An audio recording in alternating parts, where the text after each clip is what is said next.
और हमने पहले भी कथा में एक बात कही, आज फिर कहते हैं,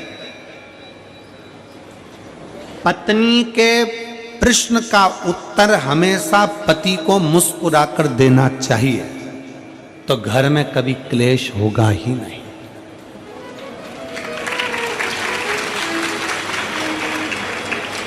जो तुम चिढ़कर बोले वही मुस्कुराकर बोल दिए होते तो शायद विवाद होता ही नहीं। उसने प्रश्न करा और तुमने चिढ़कर उत्तर दिया। क्रोध में चिढ़कर उत्तर तो दोगे ना।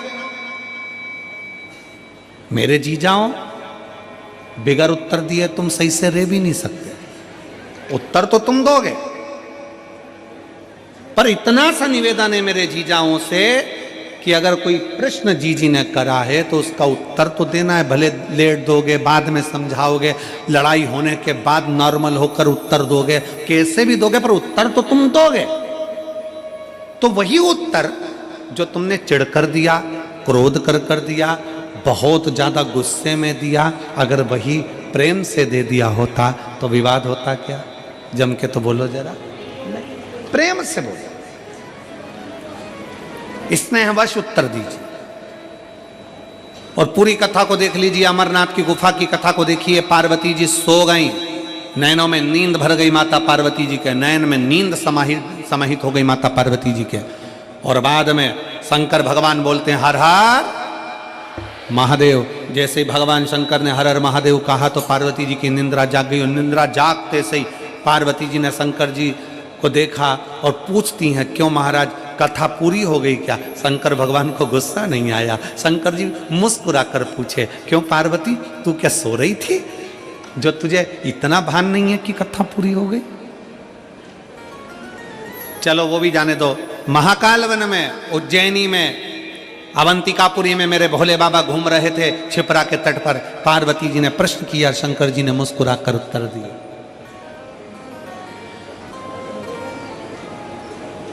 अगर एक अच्छा गृहस्थी, घर में रहने वाला एक पति पत्नी अगर सही तरीके से शंकर और पार्वती के जीवन को देख लेना तो कभी घर में लड़ाई ना हो। जितने प्रश्न होते थे,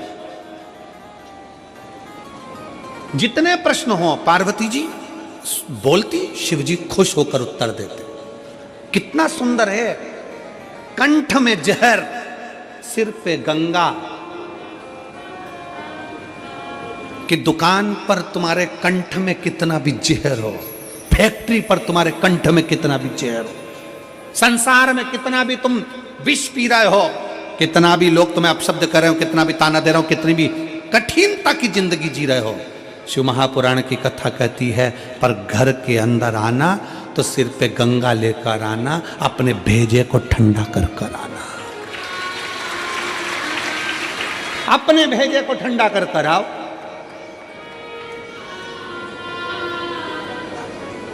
पर हम उल्टे हैं, घर में भेजा गरम और बाहर निकलते सी कूल कूल, एकदम ठंडे।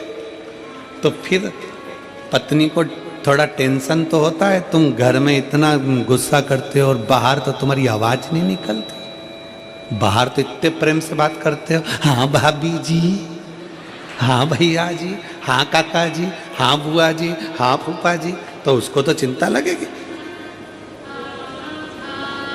फिर वो भी सोचती है कि कोई ना कोई बात जरूर है।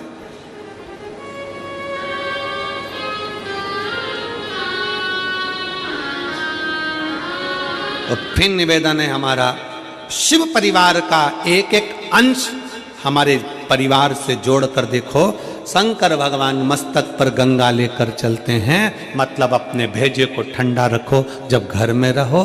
शंकर भगवान अपने पूरे परिवार के साथ दिखते हैं। बोलो, शंकर जी का फोटो देखना, शिव जी के इधर गणेश जी हैं, कार्तिकेय जी हैं, सुख सुंदरी है, पार्वती जी हैं। शिव महापुराण की कथा कहती है, घर में जितनी देर रहो अपने बच्चों के साथ थोड़ी हंस बोलकर जिंदगी निकालो। बुढ़ापा आएगा तो ये बच्चे करीब में दिखेंगे। जो अपने बच्चों को बाल्यावस्था में भी दूर कर देता है, जो अपने बच्चों को दूर दूर रखता है, वो बच्चे फिर बुढ़ापे में नज़दीक में नहीं आते, वो दूर रहना ही पसंद करते हैं और तुम्हें वृद्धाश्रम में भेज देते हैं। नज़दीक लेकर आओ। हम बच्चों के नज़दीक कब आते हैं? जब उसको डांटना होता है। पिताजी अपना फर्ज अदा करते हैं। ऐसा दुआना, ऐसा चनकटा दिया नहीं तो मुंडा इधर का उधर हो जाएगा। क्यों रे, तू वहां घूम रहा था? पिताजी जब बच्चे से बोलते हैं तब धड़धड़ा कर बोलते हैं। कभी कभी बच्चे को डांटने की जगह डांटो, पर कभी कभी रोज प्रतिदिन एक समय ऐसा निकालो कि अपने बच्चों के साथ सोफे पर पलंग पर बैठकर अलमस्ती के साथ में उन बच्चों के साथ खूब आनंद के साथ बातें करते हुए उसके अंदर के भय को निकालो। बेटा अपने दोस्तों को अपनी बात कह देता है, बेटा अपनी मम्मी को अपनी बात कह देता है, बेटा अपनी बहन को अपनी बात कह देता है, बेटा अपने मित्रों को कह देता है, अपनी मौसी के बुआ के लड़के को कह देता है, पर बेटा अपने बाप से नहीं कह पाता। क्यों? क्योंकि बाप ने इतना भय उत्पन्न कर रखा है।